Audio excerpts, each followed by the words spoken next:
If your surname is on this list, this is the dynasty you come from. 8 surnames. 8 dynasties. Each leads to a ruling house that held land, commanded men, or kept the memory of kings. Stay until number 1. O'Neill leads back to Ireland's strongest northern royal house and to an ancestor claimed by legend. Number 8. O'Malloy. The first name comes from a place most family histories never mention, a small Gaelic lordship in what is now County Offaly.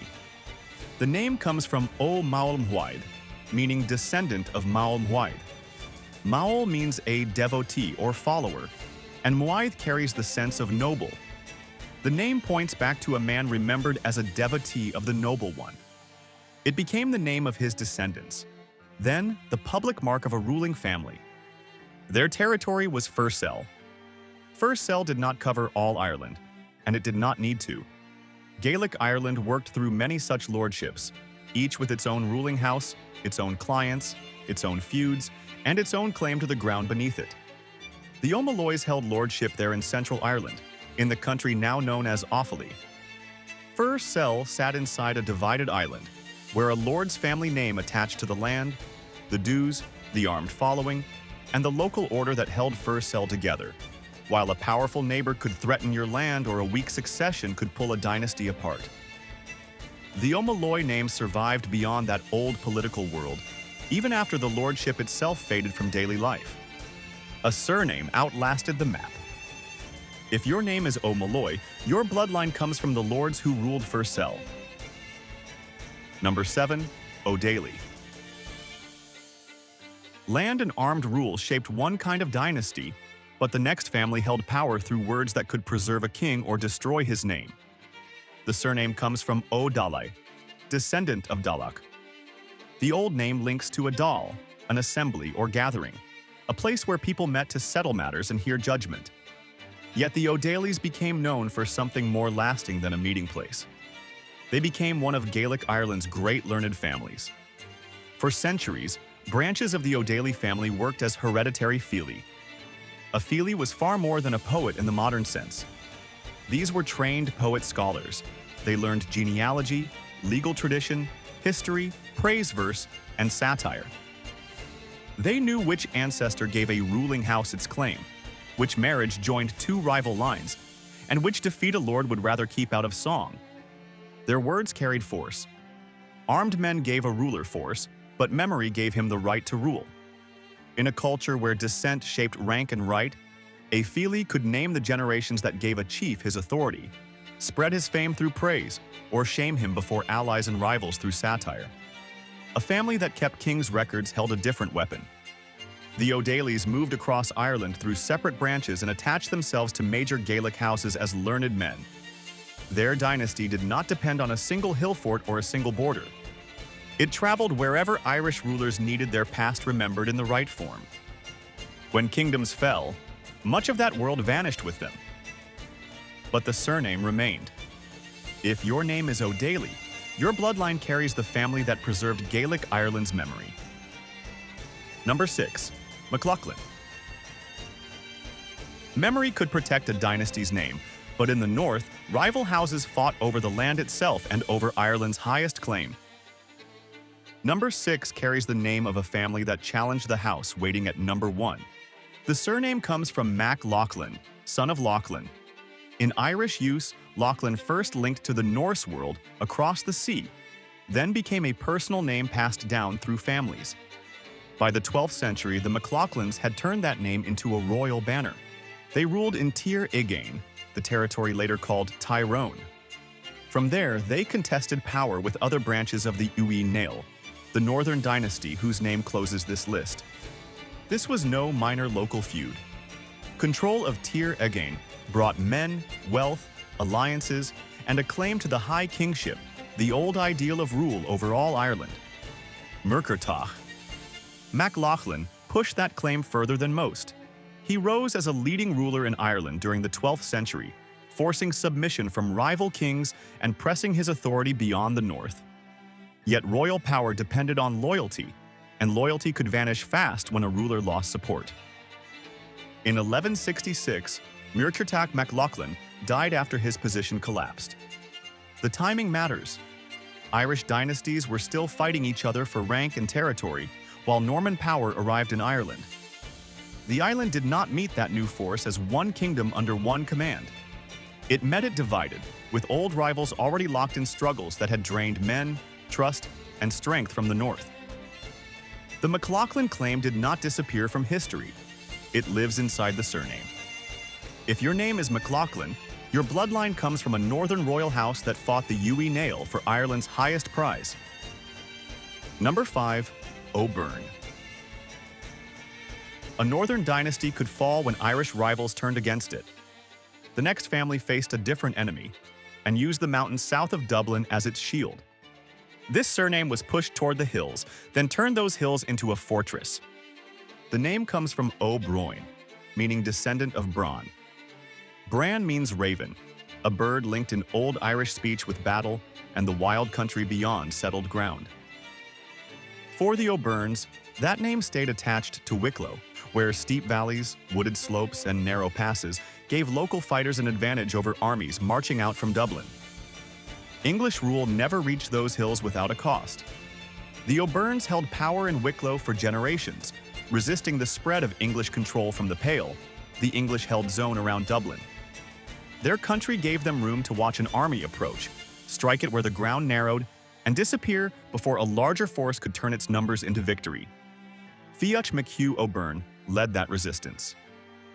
In 1580, at the Battle of Glenmalure, his force defeated an English army in the Wicklow Mountains. The English column marched into a steep, narrow valley, with wet ground underfoot, thick woods closing the slopes above them, and little room to turn or form its ranks. O'Byrne's men held the high ground and knew the paths through the trees. They fired down from cover, struck the column where the valley tightened, then pulled back before English numbers could be brought to bear. Men who knew every rise, stream, and hidden track in that country drove the army back. English armies returned, and the pressure on Wicklow never ceased, but the O'Byrnes kept their name and local footing through a struggle that broke other ruling houses. That fight belonged to a longer story of resistance, land loss, and displacement. It is the same road that later carried Irish families away on the famine ships. We're past the halfway point.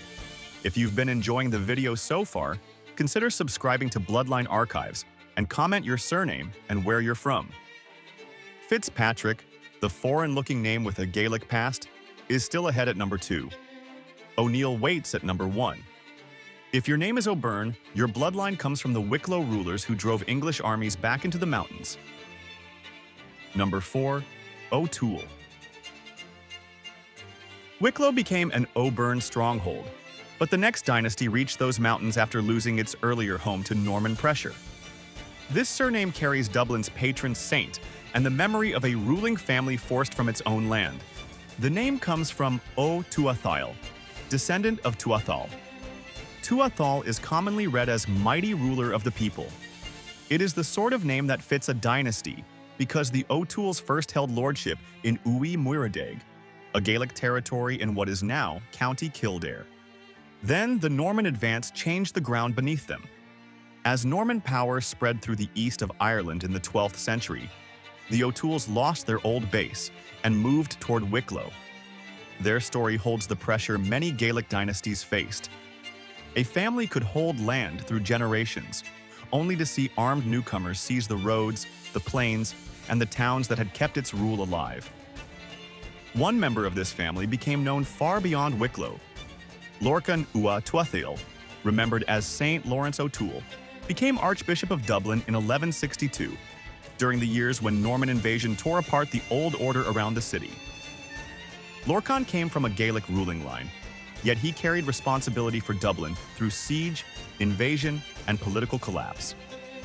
He did not watch history from a safe estate. He stood inside the city as old rulers lost ground and a new power took hold. The saint's name outlived the lordship that formed him.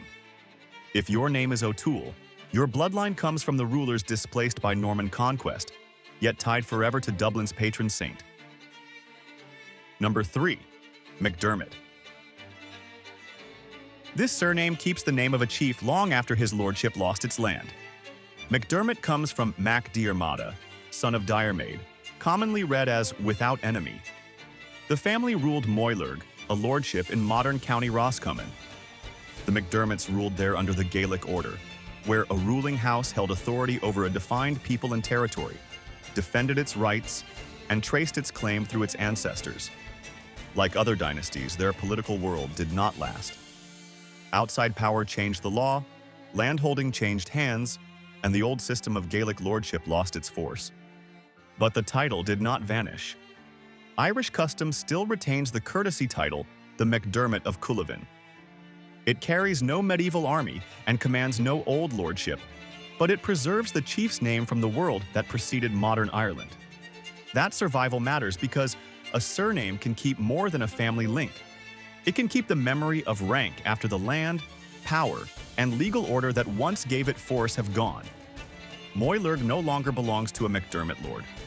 The title still speaks its name. If your name is MacDermot, your bloodline comes from Moylurg's ruling house, a dynasty whose title still survives in Irish tradition. Number 2. Fitzpatrick. A Fitz name did not always mean a Norman ancestor. The name leads back to Mac Geola Fadrig, meaning son of the devotee of St. Patrick. Geola meant a follower or servant, not a servant in chains, but a person tied by faith and loyalty to a saint. This was a Gaelic name from the start, and its ruling family held power in Ossory, across parts of modern Kilkenny and Lois. Ossory had its own rulers, its own territory, and its own hard decisions as Tudor power closed in. The old Gaelic order could no longer survive by refusing every demand from the English crown. Some dynasties lost everything. Others accepted a new legal form and tried to hold on to what they could. Barnaby Fitzpatrick took that path in the 16th century. Under surrender and regrant, a Gaelic lord gave up his old claim to the crown, then received title and land back under English royal law. The bargain demanded more than a signature. It pulled old ruling families into a system built to weaken their Gaelic independence. The surname changed with that pressure. Fitz means son of in Norman French. So Fitzpatrick sounds like a Norman family name, but it carries a different story. The Mac Geola Fadrig dynasty came from Gaelic Ossory and used the Fitzpatrick form as it entered Tudor rule. The name did not erase the bloodline. It recorded its struggle to remain. If your name is Fitzpatrick, your bloodline comes from the Gaelic rulers of Ossory, not from a Norman family. Number 1. O'Neill.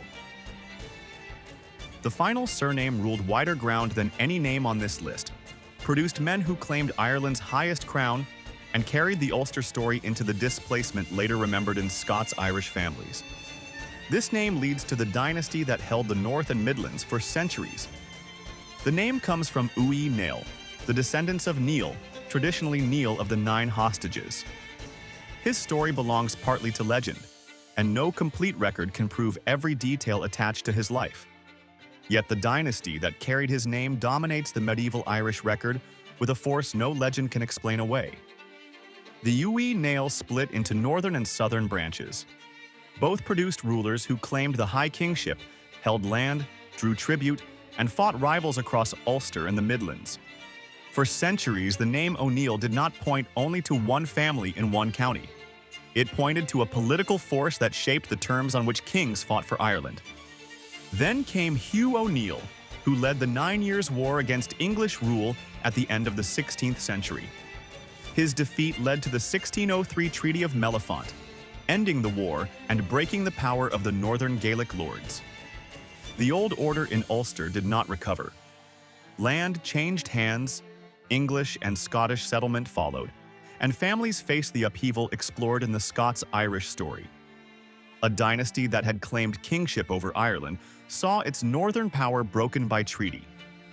If your name is O'Neill, your bloodline comes from Ireland's dominant northern royal dynasty, a house whose defeat changed Ulster forever.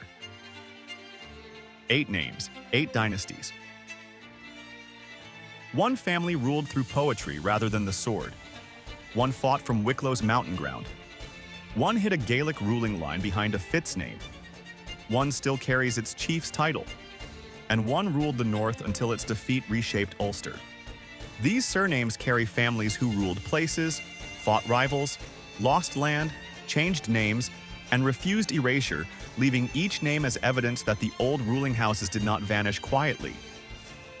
Your surname may hold that same evidence, a trace of the territory and dynasty your ancestors carried through the fall of Gaelic Ireland. Comment your surname and where your family came from.